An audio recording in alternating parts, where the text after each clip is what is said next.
तो आंदोलन में अगर 13 महीने बाद मोदी घुटनों पर आया तो किसकी ताकत थी? आम जनता की, हमारी आप सबकी ताकत थी। तो उसके लिए हमें इसकी जरूरत नहीं है। लेकिन ये जो आज हम चल रहे हैं और राष्ट्रीय जनता संघर्ष पार्टी और AIMIM जो दोनों साथ में मिलकर आए हैं, मैं समझता हूं यहां से जो लोग बात कर रहे थे ये उसका एक जीता जागता नमूना है और ये आगे की राजनीति के लिए एक नींव है। और नींव अगर मजबूत हो गई तो आप समझ लीजिए कि आने वाले समय में भारत की राजनीति की जो मंजिल होगी, जो बिल्डिंग खड़ी होगी, वो भी जबरदस्त होगी और उसमें आप और हम ही हुक्मरान होंगे और आप और हम ही अपने दुखों को दूर करने के लिए अपने कन से काम करेंगे। किसी से मांगना नहीं पड़ेगा, किसी से कहना नहीं पड़ेगा।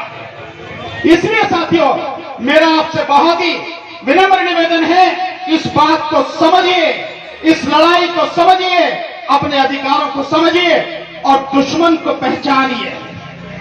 एक बात और आपसे कहना चाहता हूं, मैं बार बार कहता हूं, आप सबसे विशेषकर मेरे जो साथी यहां सुंदर नगरी के साथी हैं, मुस्लिम समाज के मेरे भाई हैं, साथियों, आप पे ठप्पा लगा हुआ है। मुसलमानों की वोट मांगने की क्या जरूरत है? ये तो बीजेपी को हराने के लिए वोट देंगे ही देंगे। है नहीं है ये ठप्पा आप पर? बताइए हाथ उठा के ईमानदारी से, क्यों लगवाया आपने ठप्पा? क्या जरूरत थी इस ठप्पे के लगवाने की? ये सच है कि बीजेपी को हम हराना है। फिर कह रहा हूं, हराना नहीं, गड्ढे में गाड़ देना है, उखाड़ कर फेंक देना उसको। जरूरी है ये इस देश के लिए, आम जनता के लिए। लेकिन ठप्पा लगवाने की क्या जरूरत है? आप क्यों देते हो किसी को हराने के लिए वोट? आप अपने कैंडिडेट को, अपनी पार्टी को, अपने लोगों को जिताने के लिए वोट दो ना। इसमें क्या दिक्कत है आपको? यही काम आपको करना पड़ेगा। जब तक ये नहीं करोगे तब तक आपकी कोई नहीं सुनेगा। बीजेपी जरूरत नहीं आपकी, इसलिए किसी को टिकट भी नहीं देती। और बाकी और हैं, उन्हें मालूम है कि बीजेपी को हराने के लिए हमारे साथ आएंगे, तो आपकी कदर कौन करेगा? आपकी पूछ कोई क्यों करेगा? कोई नहीं करेगा साथियों। इसलिए उसको हराने के साथ साथ जिसको जिताओ उसको बताओ हम तुम्हें जिताने के लिए तुम्हारे साथ खड़े, ताकि उस पर तो एहसान रहे कि इन्होंने मेरा साथ दिया था और वो वक्त जरूरत, जब आपकी जरूरत पड़े, आपके साथ में खड़ा हो सके। ट्रेंड बदलना पड़ेगा साथियों, नहीं तो आने वाला समय बहुत बुरा है।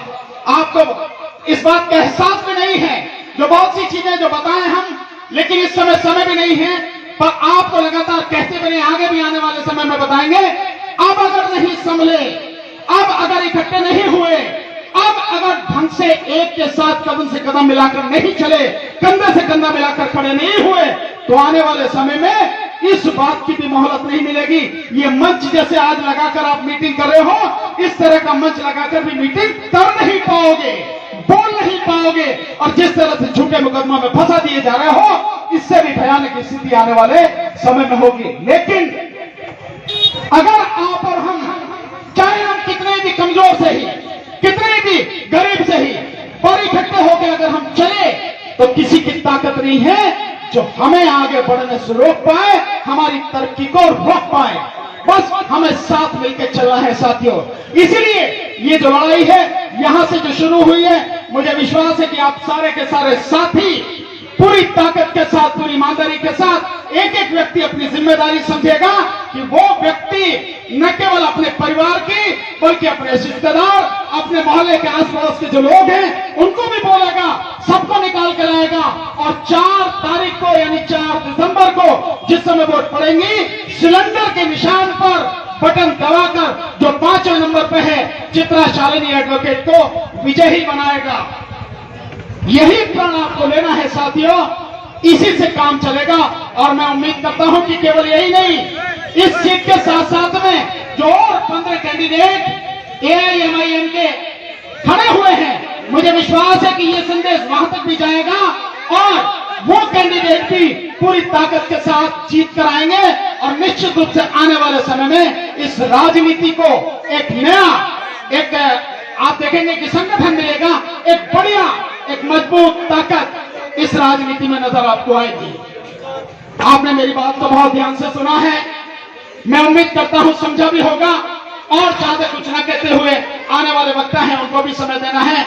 मैं एक बार फिर से AIMIM के राष्ट्रीय अध्यक्ष श्री असदुद्दीन ओवैसी साहब, उनकी पूरी टीम, राष्ट्रीय टीम, दिल्ली प्रदेश के अध्यक्ष आदरणीय श्री कलीमुल हफीज साहब और उनके सारे साथी, और विशेषकर यहाँ जो इस सुंदर नगरी, ये सीमा नगरी, जो सीमापुरी जो विधानसभा है उसके सुंदर नगरी के जो टीम है MIM की, उन सबका तहे दिल से इस्तेमाल करता हूं, उनको बहुत बहुत धन्यवाद देता हूं। आप आए, आपके आने से निश्चित रूप से हमारी ताकत बढ़ी है। बहुत बहुत शुक्रिया। नमो बुद्धाय, जय भीम, आदाब, सत श्री अकाल, नमस्कार। आप लोगों